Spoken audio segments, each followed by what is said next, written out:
얘는 두근의 차가 뭐라고 했어요? 4라고 했죠. 맞죠? 자, 이런 문제들은 근과 계수의 관계를 이용해야 돼요. 한 근을 몰라. 그래서 알파라고 하면 또 다른 한 근이 알파 플러스 4라고 할 거예요. 그래서 두근의 차가 4가 날 거 아니에요. 맞죠? 예, 아니면 알파 마이너스 4라고 해도 됩니다. 알겠습니까? 예. 자, 그러면 두근의 합이 2알파 플러스 4가 되지. 맞지? 그러면 2차 방정식의 근과 계수의 관계. 이거분의 이거에 마이너스 붙인 거가 두근의 합이고. 그건 알고 있어요? 자, 이거분의 상수항, 이만큼이 상수항입니다. 플러스 한 개, 두근의 곱이겠네. 괜찮아? 알고 있어? 몰라요? 모르죠? 모르는 것 같다. 표정 보니까. 자, 해줄게. 이런 2차 방정식이 있습니다. 오케이? 자, 얘의 두 근을 알파, 베타라고 할 겁니다. 오케이? 자, 두 근이 알파, 베타면 얘를 인수분해 된 꼴로 쓸 수 있겠죠. 이런 식으로. 괜찮니? 예, 얘가 인수분해 됐으면 이렇게 돼가지고 이제 두 근이 알파, 베타 이렇게 됐을 거 아니에요. 오케이? 근데 선생님 인수분해 안 되는 2차식도 있잖아요. 근데 얘가 인수분해 안 되면 어떻게 할 거예요? 왜 인수분해 된 걸로 그냥 무조건 쓰세요? 내가 그랬잖아. 복소수의 범위까지 인수분해하면 인수분해가 안 되는 식이 없다고. 그래서 중3 때는 이 근각계수의 관계를 못 알려주는 거야. 고1 때는 알려줄 수 있어. 왜? 복소수를 배우니까. 이제 이 2차식을 복소수의 범위까지 인수분해 하잖아요. 그럼 인수분해가 안 되는 식이 절대 없습니다. 니네가 인수분해가 안 된다라는 거는 기껏해야 정수범위, 유리수범위까지 인수분해했을 때야. 근데 이거를 실수범위나 복소수의 범위까지 인수분해하면 인수분해가 안 되는 식이란 없습니다. 예를 들면 해가 허수가 나왔어. 1 플러스 i가 나왔어요. 그러면 뭐 1 마이너스 i 이렇게 해가 나왔다. 그러면 x 마이너스 1 플러스 i 그 다음에 x 마이너스 1 마이너스 i는 0. 자, 이런 식으로 억지로 인수분해 가능하다는 얘기예요. 이해됐습니까? 예. 자, 그래서 얘가 실근이든 허근이든 어쨌든 인수분해 이렇게 가능해. 오케이? 그렇다는 얘기는 얘랑 같은 식이라는 얘기잖아요. 맞죠? 예, 그 같은 식으로 써볼게. ax 제곱 플러스 bx 플러스 c가 어떻게 되냐면 a의 x 마이너스 알파, x 마이너스 베타가 된다. 얘는 항등식입니다. 얘랑 같은 식이에요. 즉, 얘를 전개하면 얘가 될 거야.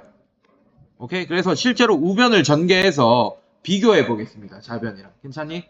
자, 그럼 얘는 a의 x제곱 마이너스의 알파 플러스 베타의 x 뭐 플러스 알파 베타 이렇게 될 거고 a까지 다 전개하면 ax제곱 마이너스 a의 알파 플러스 베타의 x 플러스 a 알파 베타 자 이렇게 될 거야.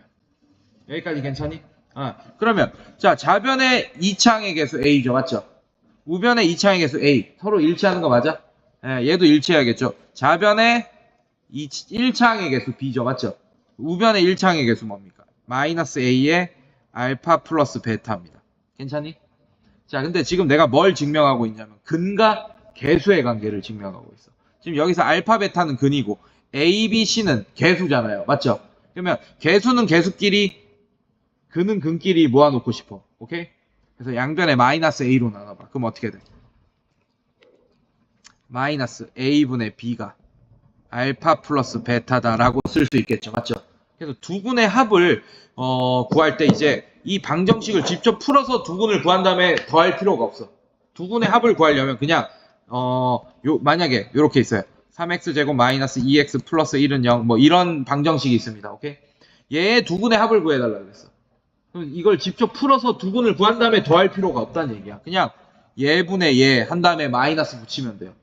a가 3이고 맞습니까? b가 마이너스 2지 맞지?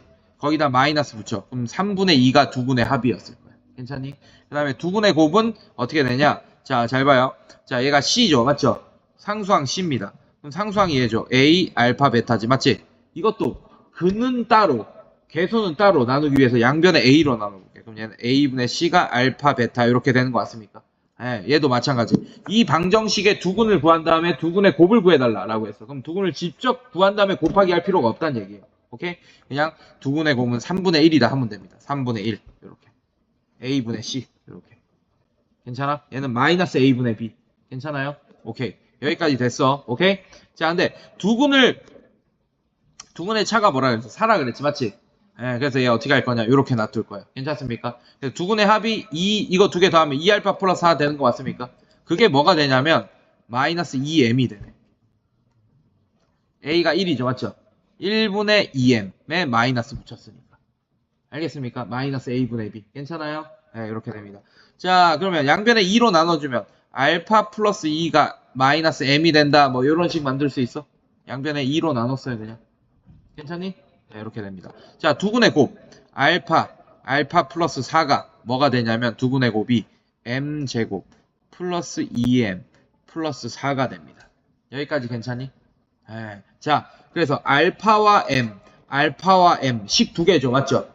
미지수도 알파와 m 두 개지. 맞지? 네, 그래서 얘는 연립하는데. 근데 얘가 2차식이에요. 2차식일 때는 1차식을 대입하면서 대입법으로 연립해서 m값 구하면 됩니다. 어렵지 않아요. 자, 이 식을 m에 대한 2차 방정식으로 바꿔버려요.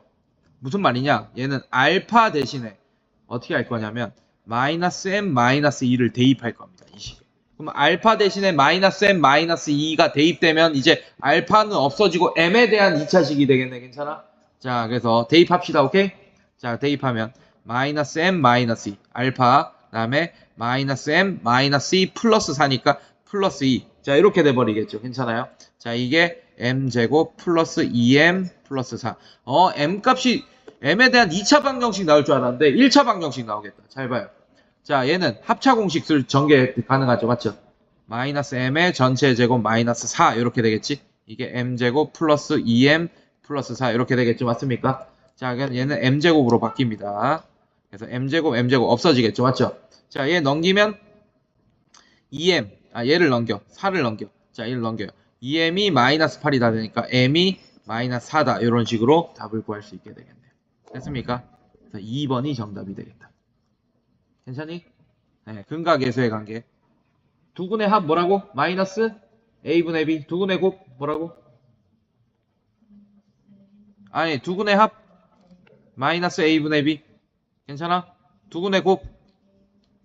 이거 기억하고 있어야 돼요. 알겠죠? 네.